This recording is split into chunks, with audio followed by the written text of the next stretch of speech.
Smiling, Bess turned back to the counter. Rachel was a year older than Sarah, but most of the time they seemed like twins. They were so similar and so inseparable. Bess couldn't wait to bake cookies for her own keener. She wanted at least 8, or however many God decided she and Caleb should take care of for him. Enough daydreaming. Time to get the carrots into the pot on the stove. Movement outside the window above the sink caught her gaze. Oh, look! It's snowing! Again? Maddie struggled to stuff the towels onto a shelf along the far wall. We've had more than our fair share this winter. It's January. Enough is enough. Ordinarily, Bess would agree. But snow this afternoon meant Caleb, his father Solomon, and his brothers might come back from Aiden's farm early. They were helping Aiden Graber build yet another shed for his pullets. Caleb's best friend was doing well with his business of selling chickens to the company that processed them for sale at grocery stores. Meat from his chickens was being sold all over Missouri and right here in the Jamesport supermarket. Caleb would work for Aiden until he could get a harvest out of his own. At any rate, they had plenty of work to do. Having the men home early for supper would be a treat. Still, she would never argue with her mother-in-law. Those are bath towels. Don't you want to put them in the laundry room next to the tub? Maddie gave her a blank look, something she did a great deal of late, followed by irritation. She snatched the towels back from the shelf with another harumph and stomped across the room. Bess set a place for Aiden. He's got no hot meal waiting for him at home. That was the thing about Maddie. She might be a cranky, persnickety old soul, but she had a heart under that crusty exterior. I'll have the girls do it. I'll do it when I get back. That was the other thing about Maddie. She had to have the last word. Bess didn't mind.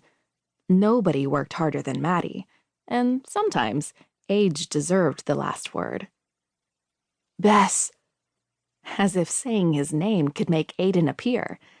Chuckling at this new flight of fancy, Bess turned at the sound of their friend's voice.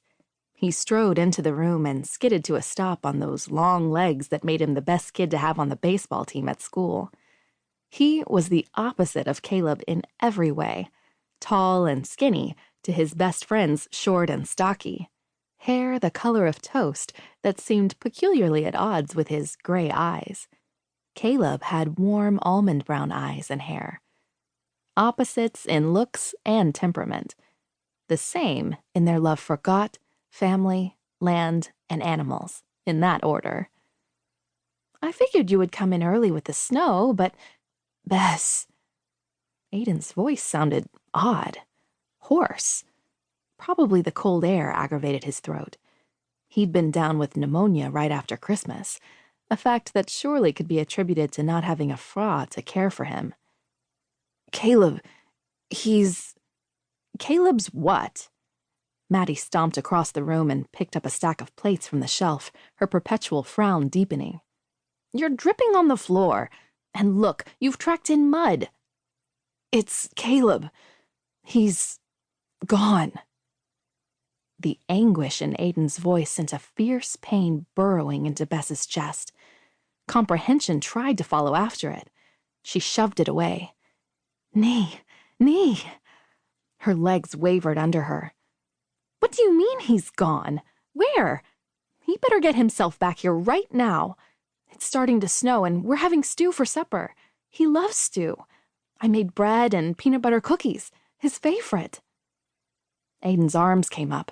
Whether to stop the flow of words or to defend himself, Bess couldn't say. There was an accident. The roads were slick from the snow. A pickup truck hit his buggy right where the dirt road meets the highway. He was almost home. He died. The bare recitation of the facts ended suddenly. Silence fell. The battery-operated clock on the pine table ticked. The wood in the fire crackled, no longer a comforting, familiar sound. Nay! She didn't recognize her voice. It sounded high and breathless, like it belonged to a little girl who'd been twirling around and around in circles.